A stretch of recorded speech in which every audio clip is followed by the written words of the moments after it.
بسم اللہ الرحمن الرحیم۔ شروع اللہ کے نام سے جو دلوں کے حال خوب جانتا ہے۔ السلام علیکم ناظرین محترم۔ یہ کہانی ہے ایک جوڑے کی۔ دو میاں بیوی کسی شہر میں رہتے تھے۔ وہ انتہائی صابر، شاکر، متقی، پرہیزگار اور اللہ والے تھے۔ دن رات اللہ کو یاد کرتے اور صبر و شکر کرتے تھے۔ گھر کے حالات ایسے تھے کہ کئی دن فاقہ ہوتا تھا۔ اگر دن کا کھا لیتے تو رات کا کھانا نصیب نہ ہوتا، اور اگر رات کا کھا لیتے تو دن کا نہ کھاتے تھے۔ لیکن کبھی ان کے منہ سے ناشکری کے الفاظ نہ نکلے، بلکہ جب بھی انہیں کھانا ملتا تو وہ کھانا کھا کر اللہ تعالیٰ کا خوب شکر ادا کرتے، اور جب وہ بھوکے ہوتے تو بجائے اللہ سے شکوہ کرنے کے وہ کہتے کہ اے اللہ، تو ہمیں جس حال میں رکھے ہم تجھ سے راضی ہیں، بس تو بھی ہم سے راضی رہ اور ہمیں ثابت قدم رکھ۔ اور وہ اس پر صبر کرتے۔ ایک دفعہ لگاتار 3 دن تک وہ دونوں میاں بیوی فاقے کر رہے تھے۔ مسلسل 3 دنوں سے ان کے گھر میں کھانے کو کچھ بھی نہ تھا۔ شوہر بیوی سے کہنے لگا، اے خدا کی نیک بندی، جا کر تندور میں آگ جلا دے تاکہ پڑوسی یہ نہ سمجھے کہ ہم نے گھر میں کھانا نہیں پکایا اور انہیں ہماری مفلسی کا علم نہ ہو۔ میں نہیں چاہتا کہ ہمسایوں کو ہمارے حالات کا علم ہو اور وہ ہم پر افسوس کرے۔ بیوی نے جواب دیا، ٹھیک ہے، میں تندور جلا دیتی ہوں۔ چنانچہ اس نے اپنے شوہر کی بات مانتے ہوئے تندور میں آگ جلائی اور خود جا کر اپنے شوہر کے پاس بیٹھ گئی۔ آگ دیکھ کر ان کی ایک ہمسائی ان کے گھر سے تھوڑی سی آگ لینے پہنچ گئی، اور کیا دیکھتی ہے کہ تندور روٹیوں سے بھرا پڑا ہے۔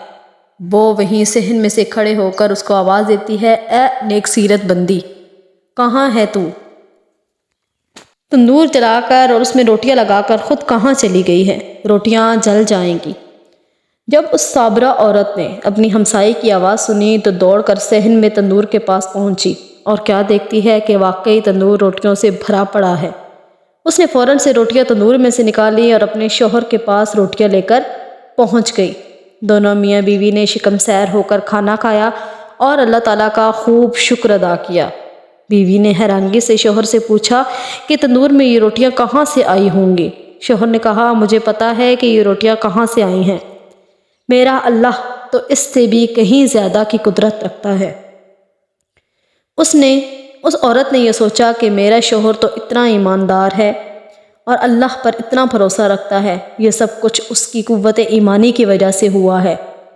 اس عورت نے یہ سوچا کہ کیوں نہ اپنے شوہر سے کہوں کہ اللہ کے حضور دعا کریں کہ وہ ہمیں کوئی ایسی چیز عنایت کر دے کہ جس سے ہماری یہ روز کی فکریں ختم ہو جائیں اور ہم بے فکر ہو کر بس اس کی عبادت میں لگے رہیں۔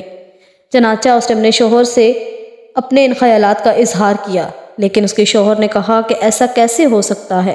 اللہ نے جو کچھ عطا کر رکھا ہے بس اس پر صابر شاکر ہو جاؤ، میں ایسی دعا کبھی بھی نہیں کر سکتا۔ اس نے تو صاف انکار کر دیا، لیکن اس کی بیوی اس کے کان میں روز یہ بات ڈالتی رہی۔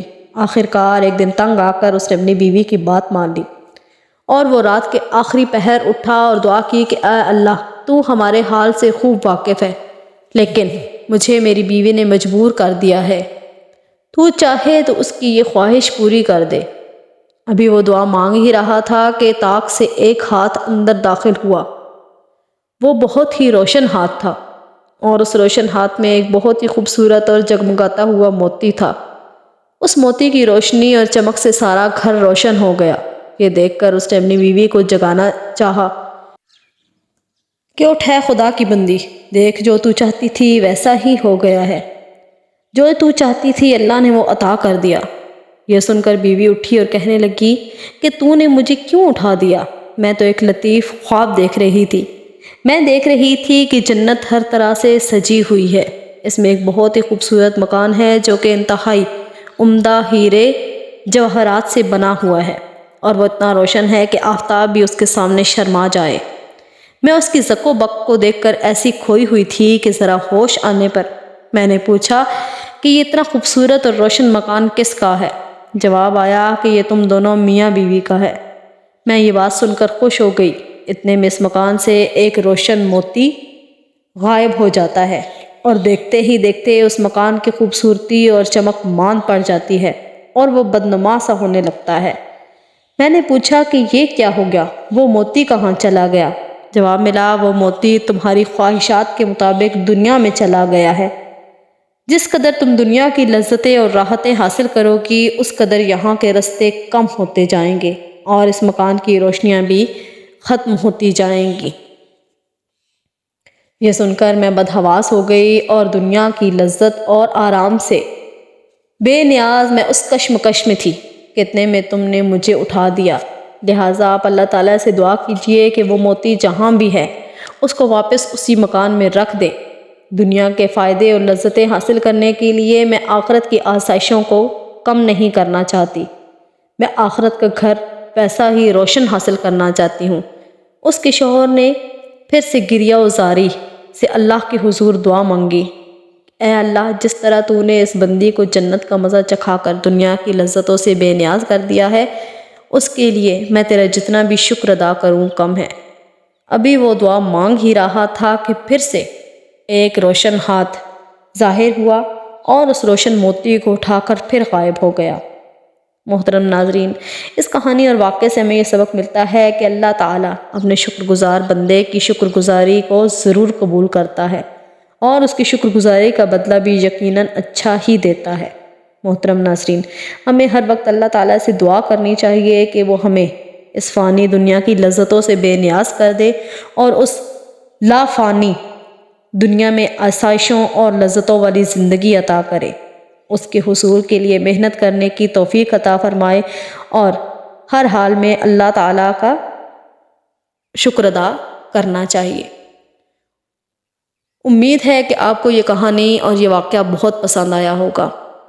اگر ابھی تک آپ نے میرا چینل سبسکرائب نہیں کیا تو پلیز میرا چینل سبسکرائب کر کے بیل آئیکن کے بٹن کو دبا دیں تاکہ میرے آنے والی ہر نئی ویڈیو کا نوٹیفیکیشن آپ کو ملتا رہے، اور اس کہانی کو اور اس واقعے کو زیادہ سے زیادہ شیئر کریں تاکہ لوگوں کا ایمان تازہ ہو۔